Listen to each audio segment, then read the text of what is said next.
passer à la séquence suivante autour d'un dispositif de concertation à Plombières-les-Bains dans les Vosges, dispositif qui a introduit très fortement la place des habitants et usagers dans le projet de territoire jusqu'à, si je ne me trompe,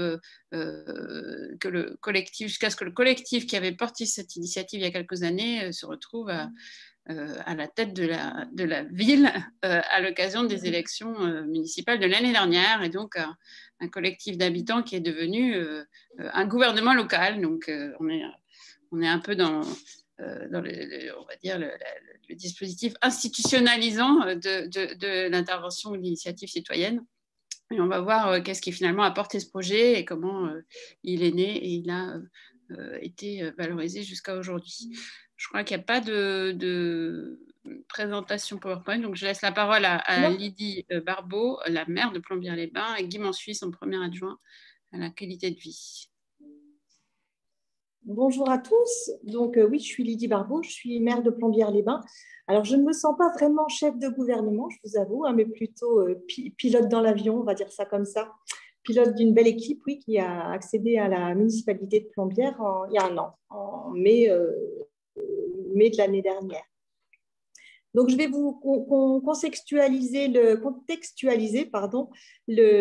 ville de Plombières. C'est une petite ville, hein, on a 1650 habitants à peu près. On est au sud du département des Vosges. Nous sommes une station thermale qui existe depuis 2000 ans, puisqu'elle a été créée par les Romains. Il y a eu des hauts, il y a eu des bas, mais le thermalisme fait partie vraiment de notre ADN. Les périodes fastes de Plombières, ça a été 18e, 19e siècle avec les visites de Napoléon III et de son épouse Eugénie et toute la cour qui était autour d'eux. Donc, c'était vraiment une ville qui avait une vie culturelle très, très riche et le patrimoine immobilier de la ville s'en ressent. On a un bâti architectural très, très important qui date de cette époque-là. Depuis la fin des années 80, 1980, l'activité est en déclin puisque le thermalisme a beaucoup baissé et maintenant il est plutôt en stagnation. On a 4000 curistes par an et on essaie de développer le tourisme. C'est la base en fait de notre projet, une des bases de notre projet de revitalisation. Nous sommes labellisés Petite Ville de demain. Et avant, Petite Ville de demain étant le dispositif national qui a été lancé, mais qui est issu d'un dispositif départemental qui vient des Vosges, qui s'appelle Revitalisation Bourg-Centre, dans lequel nous étions déjà impliqués depuis 2018. Alors, juste pour que vous compreniez bien la notion de l'habitant à Plombières. En fait, Plombières se situe, le centre historique et thermal est en fond de vallée, dans un trou carrément, en fond de vallée, donc une ville très très élégante en fond de vallée, qui est reliée par un coteau forestier à un plateau dans lequel il y a des hameaux, des petits hameaux qui font la particularité de Plombières. Et entre ces hameaux et ce centre historique assez chic, on va dire, les habitants ne vivent pas de la même façon et n'ont pas la même appréhension de la vie. Donc, ça a été longtemps la guerre et un de nos objectifs est de, sans perdre la particularité de chacun, qui pour nous fait la richesse de notre ville, mais faire que tout le monde réussisse quand même à travailler ensemble en bonne intelligence. Je vais passer la parole à Guy Mansuy qui va vous raconter la genèse de ce beau projet citoyen. Bonjour à toutes et à tous. Oui, donc Guy Mansuy, le premier adjoint, Lydie vous l'a expliqué. Oui, moi je vais en quelques mots essayer de vous donner quelques clés sur la place de l'habitant dans la vie municipale et plus particulièrement également sur ce projet de centre-bourg. Donc, en fin de compte, il y a la vie municipale d'avant 2020. J'avais la chance de siéger au conseil municipal dans la minorité. Ça, c'était en le mandat 2014-2020. Et il y avait une particularité, enfin quelque chose qui est un peu gênant, et avec d'autres habitants qui accompagnaient la démarche. C'était de se dire, mais quelle est la place de l'habitant dans tout cela ? Et voilà. Et donc, dès 2015-2016, on regardait d'autres communes qui fonctionnaient, celle de Joe, à qui je dis bonjour, celle de Joe, celle de Saillant, par exemple. Et on était parti, on avait fait le parti pris à quelques-uns de se dire si on devait repartir sur des élections municipales, c'est avec l'habitant et pour l'habitant. Donc voilà, et il y a toute une démarche qui s'est construite à partir de ce moment-là. Et dès 2018, il y a un collectif d'habitants qui s'est constitué, quelques unités pour arriver à un moment donné et gonfler et aller jusqu'à quelque chose comme 160, 170, voire 180 personnes mobilisées dans des temps de rencontres qui étaient réguliers, qui s'appelaient les lundis du participatif, et avec un questionnement permanent sur notre ville, notre territoire, ce qu'on voulait en faire, comment on avait envie de l'animer, quels étaient les projets structurants que l'on pouvait porter, etc. Jusqu'à ce que se pose la question des élections municipales. On a fait tout ça pour ça, ok, qu'est-ce qu'on fait? On y va pas? Et le choix du collectif a été effectivement de se dire, oui, il faut qu'il y ait une liste qui se dégage. Et donc, cette liste s'est dégagée avec 22 têtes, je crois que c'est 21 noms, 21 candidats potentiels, étant entendu qu'on est nous sommes un conseil municipal de 19 candidats. Et donc, nous avons gagné ces élections. Alors, la place de l'habitant, il a bien fallu de la théorie, comment mettre ça en pratique. Donc, toute réflexion de 2018 jusqu'à aujourd'hui, parce que la réflexion se poursuit, le projet est toujours en réflexion et en réflexion et en réflexion. Et je dirais très simplement, on a pris la pyramide à l'envers. C'est-à-dire qu'on a pris l'habitant et on s'est dit qu'il faut que l'élu soit au service de l'habitant. Et c'est un peu l'inverse. Et il faut qu'on puisse travailler avec l'habitant. Dans notre expérimentation, il faut qu'on arrive et qu'on amène l'habitant de la réflexion à la délibération. Alors, ça ne fait qu'un an qu'on est là. On n'a pas toute l'expérience de certaines autres communes. Je ne sais pas si on y arrivera. En tous les cas, on tend vers ça. Et puis, pour arriver effectivement à construire cette organisation-là, il y a bien sûr des groupes de travail, des commissions, des groupes projets, commissions citoyennes sur des thématiques telles l'urbanisme, qualité de vie, santé, la culture, l'animation, l'environnement, etc. Ce sont quand même aujourd'hui, et avec toutes les difficultés qu'on a rencontrées, en l'occurrence liées à la crise sanitaire, on a réussi à maintenir, et ça c'est quelque part quelque chose qu'il faut quand même souligner, on a réussi à maintenir une vraie dynamique avec 80, je ne sais pas si ça marche encore. Ah, bah, c'est sur les photos, pardon. Oui, avec 80 personnes qui sont mobilisées régulièrement sur ces différentes commissions et qui construisent, qui réfléchissent et qui construisent. Donc voilà, là, je dirais, ça marche. On y est et on n'est pas que dans de la petite réunionnite, on est vraiment dans des vraies réflexions. Autour de cela, et je pense qu'il faut simplement pour donner un gage, c'est constituer l'Observatoire de la participation. Alors, l'Observatoire de la participation, un collectif d'élus choisis, volontaires, dans l'idée d'aller chercher également à un moment donné des élus qui seraient comment je dirais, commis d'office, entre guillemets. Et cet Observatoire de la participation qui, lui, a une fonction, je dirais, de veille, bien sûr, d'accompagnement, de soutien technique, de vigilance, évidemment, pour que les élus ne s'écartent pas trop de leur philosophie et surtout, en même temps, pour accompagner les élus à maintenir effectivement cet axe philosophique. Voilà, donc ça fonctionne comme ça. Des gros projets structurants comme la revitalisation du centre-bourg de Plombières, bien évidemment, fait partie, est concerné directement par la façon citoyenne, avec je dirais entre des réponses à appel à projet, des ateliers flash, des ateliers étudiants. On a tout un tas de ressources qui sont à notre service et qui viennent nous filer un petit coup de main pour nous accompagner dans la construction du projet. Voilà, et les membres du collectif Habitants, de fait, sont guidés pour favoriser cette participation et surtout arriver sur la notion de l'action. Voilà, je repasse la parole à Didier.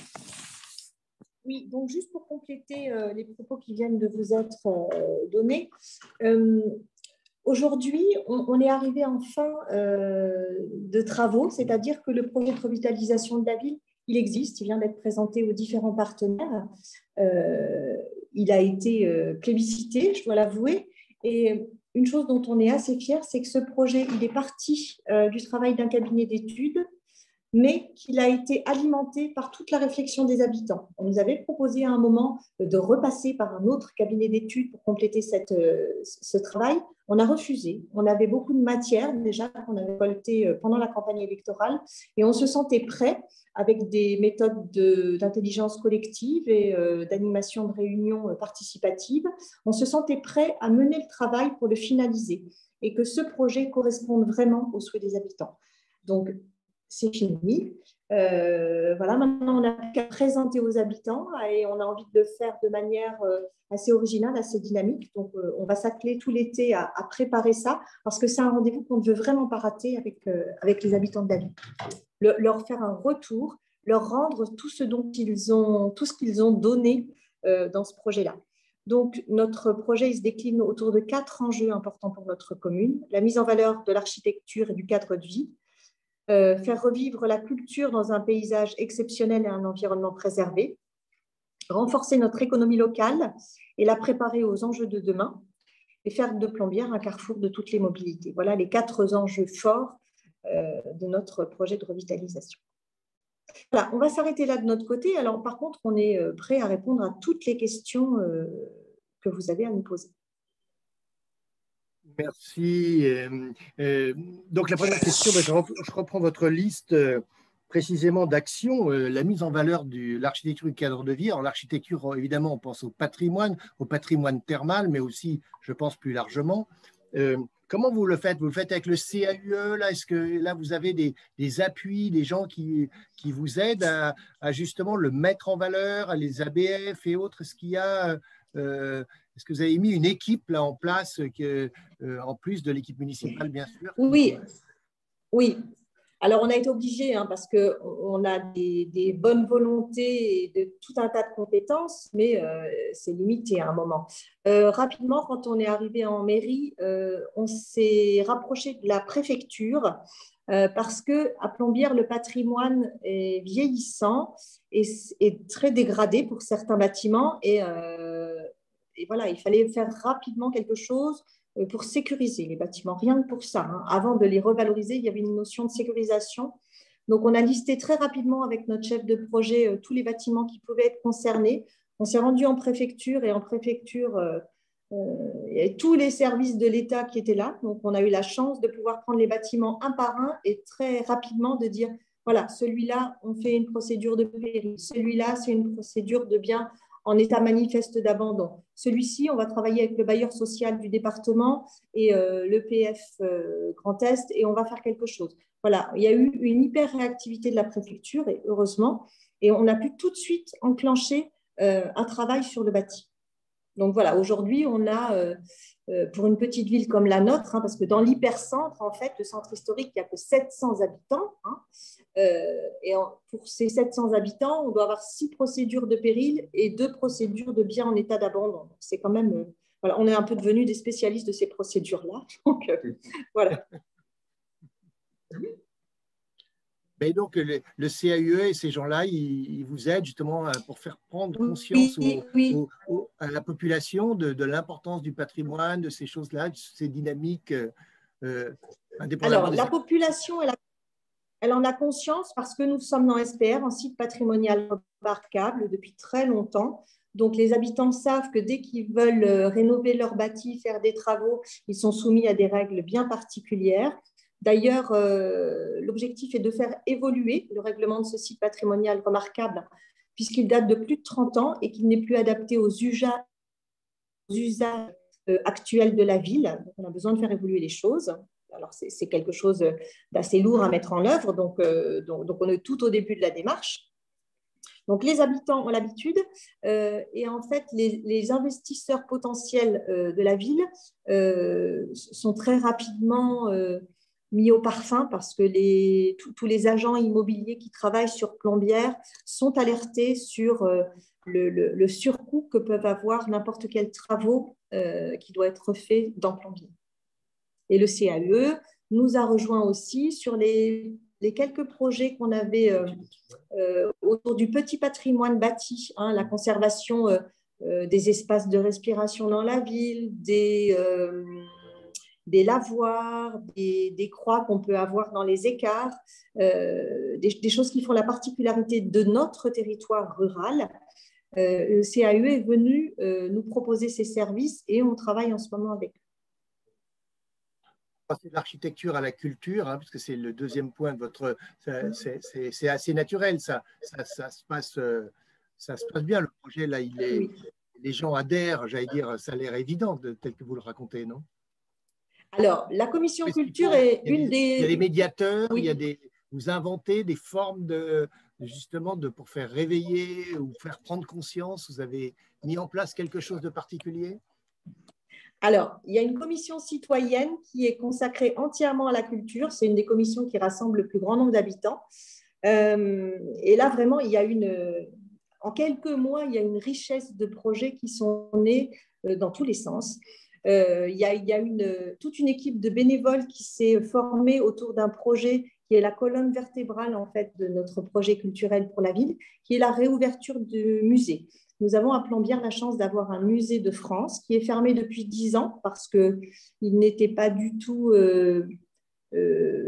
managé de façon professionnelle. C'était des bénévoles qui s'en occupaient avec tout ce qu'on peut, toute la bonne volonté qui était la leur, et on les en remercie, mais ça n'a pas été professionnel. Donc aujourd'hui, on se retrouve avec un musée, une boîte qui est une maison d'artistes qui est magnifique, qui a une architecture magnifique, mais qui est dans un état de délabrement qui ne permet plus la conservation des œuvres. Donc, ça a été un des premières décisions politiques que nous avons dû prendre, c'est-à-dire la sauvegarde de ces œuvres. Et voilà, les habitants ont tout de suite adhéré là-dessus. Pourtant, faire adhérer les gens sur un musée, ce n'est pas forcément le truc qui paraît le plus simple. Mais aujourd'hui, voilà, on a une responsable du musée qui travaille avec des habitants bénévoles à la sauvegarde des œuvres. C'est-à-dire qu'ils vident tout le musée, les œuvres partent en restauration et elles seront stockées dans un endroit sain le temps que le bâtiment soit lui aussi assaini. Et autour de ce projet-là, il y a tout un tas d'initiatives pour que les habitants commencent à s'approprier les œuvres qui sont dans ce musée, en fait, son patrimoine à lui. Voilà, que les Plombinois commencent à s'approprier leur propre patrimoine. Dans cette commission culture, il y a aussi tout un travail qui est fait autour des sentiers de balade dans la ville, mais aussi des sentiers de découverte du patrimoine et de découverte de la culture. Ce qui fait d'ailleurs que de ce musée qui portait le nom du peintre originaire de notre ville, musée Louis Français, nous allons vers un projet de musée du paysage, un musée qui sera complètement ouvert sur la ville. Et pas que sur le cœur historique, mais aussi sur le paysage tout autour de nous, sur ces coteaux et ce plateau agricole dont je vous parlais tout à l'heure. Intéressant. Hélène ? Oui, peut-être dans la continuité de cet échange, est-ce que vous diriez qu'il y a un ou deux projets très emblématiques finalement qui étaient portés par le collectif d'habitants initial qui finalement, voilà, que vous représentez aujourd'hui à la mairie? Est-ce qu'il y a voilà, quelques projets qui étaient fortement soutenus, qui du coup sont un peu pour vous les projets phares ou les projets clés de votre mandat? Ou alors, à l'inverse, au travers des commissions dont vous parliez, des nombreuses commissions mises en place participatives, enfin, question, j'allais dire corollaire, comment est-ce que vous allez faire des choix finalement, il faut en faire malheureusement, des choix de priorisation des objets qui ressortent de ces débats? Allez, je laisse la parole à M. Et peut-être concrètement sur ce manque de projet, nous dire comment ils ont été financés ou avec quels partenaires pour qu'on se représente un petit peu mieux ce dont il s'agit. Ouais. En fin de compte, il y a plusieurs degrés dans la notion du projet. Donc, la question elle est intéressante, mais ça ne fait que quelques mois que nous sommes en place, donc on n'a encore pas tous les résultats attendus. Donc, j'ai envie de dire, je vais graduer un peu la réponse. Il y a des petites choses toutes simples qui se font, qui sont en cours, qui vont se mettre en place rapidement. Je prends l'exemple, on s'est rendu compte que si on veut amener la population, la notion de la participation et d'amener la population à s'approprier la vie locale, ce n'est pas un long fleuve tranquille. Je pense qu'il y en a d'autres qui le diront mieux que moi par la suite. on doit être en permanence en veille et en vigilance pour permettre effectivement à l'habitant d'agir, cette capacité d'agir. Donc, il y a quelques sujets, là, ce jour, qui voient le jour. Voilà. On a un travail qui s'est reconstruit. Il y avait un projet d'aire de jeu, c'est tout bête, un petit projet d'aire de jeu sur un site, sur un des hameaux de Plombières-les-Bains, sur la petite ex-commune de Ruault. C'est un projet qui avait été validé par l'ancienne équipe municipale. L'idée était bonne, il n'y avait pas de souci. Donc, il ne s'agit pas de remettre en cause l'idée, simplement le format, comment réaliser cette aire de jeu et comment elle pouvait le mieux correspondre possible à l'habitant, étant entendu que l'habitant n'y avait pas été associé. Donc, le projet a été quelque part un peu détricoté et des habitants se sont remis autour de la table avec en l'occurrence, là, Didier, en tant que maire, y aller, mais en tant qu'habitant, en disant, voilà, ça m'intéresse d'aller animatrice, effectivement, et animer le groupe. Et tout le projet a été repris, et une aire de jeu, pour qui, pourquoi, comment, en toute sécurité, pour les gamins, comment ça peut fonctionner, quel endroit, comment terrasser, etc. Et ça, on est là, maintenant, dans je suis presque envie de dire qu'on va bientôt couper le ruban, quoi, mais ce sont les habitants qui ont construit l'aire de jeu. Alors, jusqu'au budget. Jusqu'au budget. Voilà. Il y avait une base budgétaire qui avait été validée par l'ancienne équipe municipale, donc elle n'avait pas non plus été remise en cause.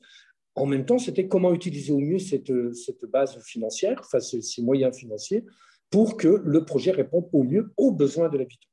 Donc ça, voilà, c'est des petits projets autofinancés par la mairie, je pense. Je demande à Lydie, parce que moi, je n'ai pas trop travaillé là-dessus. Moi, en revanche, par exemple, toujours amener l'habitant à s'approprier. Il y a des habitants qui nous avaient fait le choix, la demande pour avoir de l'affichage local. Certes, il y a Internet, certes, il y a des réseaux sociaux, certes, il y a la presse, mais à un moment donné, cette petite information pour annoncer l'Assemblée générale de telle assoce à tel endroit, etc. Donc là, il y a 18 habitants qui se sont réunis, qui ont réfléchi, qui on aurait besoin d'affichage, quel type de panneaux, comment les gérer, les placer où, etc. Et de cette réflexion de un panneau sur un quartier, je dirais, ça a permis un essaimage. Et là aussi, dans les semaines qui viennent, le projet verra le jour pour 17-18 panneaux qui verront le jour. Alors c'est simple, ce ne sont pas des projets structurants parce que ça ne fait, ce que je disais, ça ne fait que quelques mois que nous sommes en place. Mais en tous les cas, c'est surtout maintenir la veille en pratique. Ils sont sûrement plus structurants que vous ne le dites vous-même. Je pense que c'est ça qui fait aussi la cohésion dans une ville, hein. Certainement, la formation. On est d'accord. C'est vrai que des fois, il y a peut-être un peu trop humble ou trop. L'humilité fait que c'est vrai qu'on aurait envie de parler on aurait envie, quand on parle de projet, on aurait envie de parler de gros projets, mais je pense qu'effectivement, ce sont ces petits projets-là qui font qu'à un moment donné, oui, ça crée de la cohésion, ça crée du vivre ensemble, etc. J'ai une autre petite idée qui est travaillée par une commission, qui est vachement intéressante aussi, là, qui est plus portée par la commission population et où on est parti sur un petit peu un concept de dire comment bien vivre à Plombières et le bien vivre qui se décline, bien grandir. Et il y a autour du bien vieillir à Plombières, et en l'occurrence une commission qui a travaillé sur des repérages et des réalisations de petites balades de quelques kilomètres ou pas de la randonnée de 3 heures ou 4 heures, une petite rando d'une demi-heure, 3/4 d'heure, pas facilitée, mais facilitatrice, on pourrait dire comme ça, pour mobilité réduite, pour des personnes âgées, pour des gamins. Et ce qui fait que de ces petits repérages, de petites balades, à partir de ce moment-là, là aujourd'hui, est né un projet qui est en train de, d'ailleurs, demain, je crois que ça fonctionne, le vendredi, une balade qui est organisée avec des personnes adultes, handicapées, vieillissantes, ados éventuellement, et puis on part en rando sur une demi-heure, sur 3/4 d'heure. Ça se termine dans la convivialité en buvant un petit coup, un petit café, un petit jus d'orange, une tartine de confiture, mais une tartine de... Je veux dire, voilà, il y a ces projets-là qui existent, qui se mettent en place et qui fédèrent, il n'y a pas photo, hein, qui fédèrent les habitants. Et qui ne coûtent pas cher. Oui, mais il facilite peut-être des projets plus complexes après, une fois que les gens se connaissent et travaillent ensemble. Oui, je rebondis là-dessus, c'est qu'en fait, nous, on s'est toujours dit depuis le départ, il faut qu'on crée un socle dans la population sur lequel on pourra s'appuyer pour construire des projets plus structurants et plus lourds. Donc là, cette année, alors ça a été un peu compliqué avec la Covid, je vous avoue, hein, mais on a quand même réussi à poser des bases. Et là, on pose les premières pierres au-dessus de ce socle et ça va grandir, grandir, grandir. Et les projets plus lourds, plus structurants, on ne les a pas abandonnés, hein. Ils sont travaillés avec les services, avec les habitants en commission. Mais voilà, c'est des projets à plus long terme et qui demandent des financements beaucoup plus importants. Alors, une dernière question que je vois dans la boîte de conversation d'Anvia, vous nous avez parlé des personnes fragiles et âgées. Est-ce que vous avez aussi des dispositifs spécifiques envers les jeunes qui sont souvent plus difficiles à mobiliser dans les municipalités? Oui. Alors, c'est tout neuf en plus, on vient de finaliser. On voulait absolument cet été proposer quelque chose à la cible 12-17 ans, des ados qui sont toujours difficiles à mobiliser et qui commencent à traîner et puis à faire des âneries. Et voilà. Donc, on s'est dit qu'il faut vraiment qu'on leur propose quelque chose. On a un tissu associatif assez riche parce que pour 1700 habitants, on a 50 associations sur le territoire. Donc, on a lancé un appel aux associations, tous ceux qui voulaient s'impliquer auprès des ados cet été. Donc, on a fait une réunion, on a eu un retour d'associations pas mal, franchement assez important. Et puis cet été, en fait, dès le premier jour des vacances, on propose 3 après-midi par semaine de mini-stages. Alors, l'association du cinéma, parce qu'on a la chance d'avoir un cinéma encore à Plombières qui fonctionne de manière associative, mais qui est hyper dynamique, va proposer aux gamins de 12 à 17 ans réaliser un court-métrage avec son téléphone portable. On a 3 clubs de sport qui vont se réunir sur un même lieu et qui vont proposer des stages de découverte, tennis, badminton, et puis le 3e, c'est quoi? Foot. Je suis en train de prendre la liste parce qu'il vient d'être… Les Jardins en terrasse, qui sont une association de réinsertion par le travail qui travaille sur l'environnement, le jardin, la culture, vont proposer aussi aux ados de travailler sur le land art, l'art dans la ville, dans le jardin et dans la ville. Qu'est-ce qu'on peut vous dire encore? Oui, alors il y a même des associations qui paraissent comme ça, a priori un petit peu éloignées du monde de l'adolescence, mais on s'est dit, on tente notre chance. Le club de broderie va leur proposer de réaliser des choses pour personnaliser leur veste en jean, leur jean ou leur coque de téléphone portable. Voilà, donc c'est la première fois qu'on verra ça à Plombières. Et tout ça, ça a été construit et porté par les habitants et les associations. Parfait. Écoutez, merci. On a plein d'étoiles dans les yeux. On a très envie de passer l'été à Plombières. Mais venez. Et avec nos ados, bien sûr. Et en tout cas, merci infiniment. Je ne sais pas si François